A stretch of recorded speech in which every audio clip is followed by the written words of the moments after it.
Proposals being brought by the National Center for Public Policy Research. Mr. Justin Danoff, there he is, will be presenting the proposal. You have the floor for 3 minutes. Thanks, Mr. Drummond.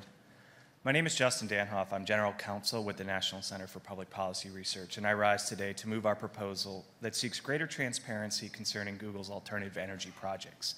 I agree with a lot of what Mr. Ehrlich said, that the current disclosures really don't give investors the full picture of what's going on. Because it's no secret that the federal government and many state and local governments offer substantial tax breaks and lavish grants and loans for renewable energy projects. Google has taken advantage of those taxpayer subsidies. So our proposal asks management to tell its shareholders one simple thing.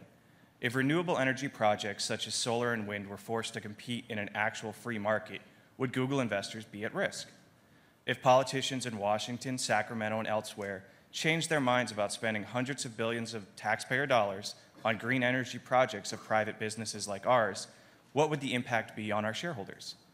The company has claimed that it supports debate regarding energy policies, but as long as the company accepts grants and loans based on the belief that global warming is significantly caused by humans and it is a severe problem, the company has a clear conflict of interest. If the company promotes the global warming theory, it promotes policies that enhance the company's coffers. But if the company promotes any skepticism whatsoever, it risks undermining support for grants and loans for green energy projects management has already begun. So the company's desire to continue grants and loans for green energy appears to be undermining our management's admirable reputation as straight shooters. In choosing, we believe unwisely, to withdraw from the free market American Legislative Exchange Council known as ALEC, Chairman Schmidt said ALEC was, quote, literally lying, end quote, about climate change. But ALEC has no position on the degree to which climate change is occurring whatsoever and what the causes might be. ALEC simply promotes policies that reduce government interference with energy markets. So since ALEC has no position at all, its position can't be a lie. Mr. Schmidt was being dishonest, and the proponent of Proposal 5 is simply lying to you.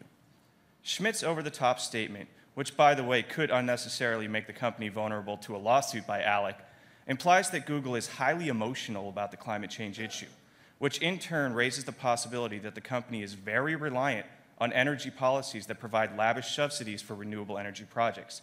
If this is so, don't shareholders deserve to know the extent of the company's exposure? American taxpayers heavily subsidize renewable energy projects. These subsidies are not permanent. We have legitimate concerns that potential changes in government policies on alternative energy may harm the company's investors. If you want to know the risk that Google is taking with your investment, please vote for our proposal. Thank you. Thanks, Mr. Danoff. That concludes the presentation of the stockholder proposals, and because no further business